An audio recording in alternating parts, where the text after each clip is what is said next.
నమస్తే, welcome to our channel. నేను ఆదిత్య. వరదల నేపథ్యంలో విజయవాడ ఏ విధంగా ఉంది, విజయవాడ పరిస్థితి ఏంటో మనం చూస్తూనే ఉన్నాం. మరి సహాయక చర్యల్లో భాగంగా ప్రస్తుతానికి కూటమి అధికారంలో ఉన్న తరుణంలో కూటమిలో ఉన్నటువంటి మంత్రులు ప్రతి ఒక్కరు కూడా నిత్యం ప్రజలకి అందుబాటులో ఉంటూ ప్రజలకు కావాల్సినటువంటి సహాయ సహకారాలు అందిస్తూనే ఉన్నారు. మరోవైపు సీఎం కూడా ఏపీ సీఎం చంద్రబాబు నాయుడు దాదాపుగా 74 సంవత్సరాల వయసుని లెక్క చేయకుండానే నిత్యం ప్రజలకు అందుబాటులో ఉంటూ వాళ్ళకి కావాల్సినటువంటి మనోధైర్యాన్ని ఇస్తూ వాళ్ళకి కావాల్సినటువంటి బేసిక్ నీడ్స్ ఏవైతే ఉన్నాయో అవన్నీ అందుబాటులోకి తీసుకొస్తూనే ఉన్నారు. ఇక ఈ రోజు విజయవాడకి ఇలాంటి పరిస్థితులు రావడానికి కారణం దాదాపుగా చూసుకుంటే చాలా మంది నెటిజన్లు సోషల్ మీడియా వేదికగా మాట్లాడుతుంది ఏంటంటే, గత ప్రభుత్వం వైఎస్ఆర్సీపీ హయాంలో ఉన్నప్పుడు ఈ బుడమేరు అవ్వచ్చు, లేకపోతే మరికొన్ని ప్రాజెక్ట్స్ అవ్వచ్చు, చేయాల్సినటువంటి నీటిపారుదల శాఖ మంత్రులు సక్రమంగా సకాలంలో చేయాల్సినటువంటి అన్ని పనులు సక్రమంగా చేస్తుంటే ఈ రోజు విజయవాడకి ఇలాంటి పరిస్థితి వచ్చేది కాదంటూ చాలా మంది నెటిజన్లు సోషల్ మీడియా వేదికగా మాట్లాడుతున్నారు. మరి ఒకసారి చూసుకున్నట్టయితే గత హయాంలో అంటే గతంలో వైఎస్ఆర్సీపీ హయాంలో ఉన్నప్పుడు నీటిపారుదల శాఖల మంత్రులుగా చేసినటువంటి అనిల్ కుమార్ యాదవ్ చేసినటువంటి వ్యాఖ్యలు ఒకసారి మనం వీడియో వేదికగా చూద్దాం.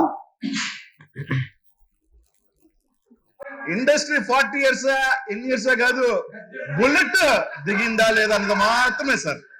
నాకు పెద్దగా తెలియదని, అంతా ఆయనకి తెలుసని ఉమా గారు అంటుంటారు. నిజంగా నాకేం తెలియదు. ఆయనంత మేధావిని కూడా కాదు నేను. ఇప్పుడిప్పుడే నేర్చుకుంటున్న వాడిని. ఆ విషయాన్ని కూడా మీకు ముందుగా నేను తెలియపరుస్తున్నా. Yes, what is diaphragm wall. ఈ గంటలు ఖచ్చితంగా పూడ్చాలనే ఉద్దేశంతో మరి ఎవరి 1 hour కో 3 hours కో సడన్ గా వర్షం రావడం, చేసిన అప్రోచ్ రూట్ అంతా కూడా మళ్ళీ మొదటికి వచ్చి పాడైపోవడం. అదేవిధంగా నిన్న అయితే బుడవేరు దగ్గర 9,000 10,000 క్యూసిక్లకి మళ్ళీ పొంగి మేము చేస్తున్నటువంటి వర్క్ కి అడ్డంకి కలగడం, ఆ వేసినటువంటి మెటీరియల్ కూడా ఆ ఫ్లోకి మళ్ళీ వెనక్కి కొట్టుకుపోవడం. ఇటువంటి ప్రతిబంధకాలు ఎదురైనా కూడా ఈ కష్టపడి పని చేసుకుని 2 గంటలను పూడ్చాం. 3వ గంట కూడా ఈ రోజు కల్లా పూడ్చి ఏదైతే ఆ సింగ్ నగర్ కి ఈ యొక్క వరద నీరుని అరికెట్టేటువంటి ప్రయత్నం అయితే చేస్తున్నామని చెప్పి తెలియజేస్తాం. ఎస్, చూశారు కదా, గతంలో నీటిపారుదల శాఖ మంత్రి చేసినటువంటి అంబటి రాంబాబు అవ్వచ్చు, లేకపోతే అనిల్ కుమార్ యాదవ్ అవ్వచ్చు, నిజంగా మరి వీళ్ళని నీటిపారుదల శాఖ మంత్రులు అనాలా లేకపోతే నోటిపారుదల శాఖ మంత్రులు అనాలా కూడా మాకే తెలియదు అన్నట్టు ఈరోజు ఏపీ ప్రజలు సోషల్ మీడియా వేదికగా వెల్లడిస్తూ ఉన్నారు.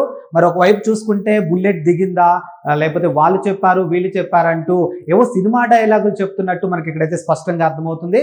మరోవైపు ప్రస్తుతం అధికారంలో ఉన్నటువంటి కూటమిలో నీటిపారుదల శాఖ మంత్రి అయినటువంటి నిమ్మల రామానాయుడు దాదాపుగా ఒక 2 రోజుల నుంచి బుడమేరుకి సంబంధించిన అంశం ఏదైతే ఉందో అక్కడ ఏదైతే బుడమేరుకి సంబంధించినటువంటి పనులు ఏవైతే ఉన్నాయో, అంటే ఇప్పుడు ఏదైతే ఒక మనం ప్రమాదం చూసామో ఇక రానున్న రోజుల్లో ఇలాంటి ప్రమాదాలు సంభవించకుండా ఉండడానికి అండ్ తక్షణమే దీనికి కావాల్సినటువంటి చర్యలను కూడా ఇమీడియట్ గా స్టార్ట్ చేసినట్టు మనకు అక్కడ తెలుస్తుంది. గత 4-5 రోజుల నుంచి కూడా వర్షం ఎక్కడ గ్యాప్ ఇవ్వడం లేదు. కానీ చలికి వణుకుతూ ఆ వర్షంలో తడుస్తూ కూడా ఆయన బుడమేరుకి సంబంధించినటువంటి గండ్లు ఏవైతే ఉన్నాయో ఆయనే దగ్గరుండి స్వయంగా నీటిపారుదల శాఖ మంత్రి అయినటువంటి నిమ్మల రామానాయుడు ఆయన దగ్గరుండి ఆ పనులన్నీ పర్యవేక్షిస్తూ ఉన్నారు. సో నాకెందుకులే, నేను నా కింద వాళ్ళకి అప్పచెప్పాను కదా పని, సో నేను ఇప్పుడు ఇంటికి వెళ్ళిపోవచ్చు అని మాత్రం ఏమాత్రం ఆలోచించకుండా రాత్రి అపరాత్రి అని తేడా లేకుండా ఆ బుడమేరుకి సంబంధించినటువంటి గండ్ల వ్యవహారం ఏదైతే ఉందో ఆయన దగ్గరుండి పనులు చేపిస్తూ ఉన్నాడు.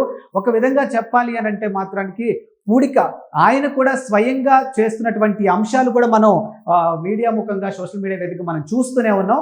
ఒక విధంగా చెప్పాలి అని అంటే చంద్రబాబు నాయుడు విజనరీ ఉన్న నాయకుడు, లేకపోతే చంద్రబాబు నాయుడు డిసిప్లిన్ ఉన్నటువంటి నాయకుడు. ఆయన కింద ఉన్న మంత్రులందరూ కూడా ఎప్పుడు డిసిప్లిన్గా పనిచేస్తారు అని చెప్పడానికి ది బెస్ట్ ఎగ్జాంపుల్ ఏదైనా ఉంది అని అంటే ఇప్పుడు నీటిపారుదల శాఖ మంత్రిగా ఉన్నటువంటి Nimmala Ramanaidu the best example అని చాలామంది మాట్లాడుకుంటున్నారు ఏపీ ప్రజలు. ఎందుకనంటే ఒక విధంగా చెప్పాలంటే ఒకవైపు కృష్ణా, మరోవైపు బుడమేరు రెండు కలిసి కూడా ఈరోజు విజయవాడకి ఇలాంటి పరిస్థితులు తీసుకొచ్చినటువంటి పరిస్థితులు మనం చూస్తున్నాం.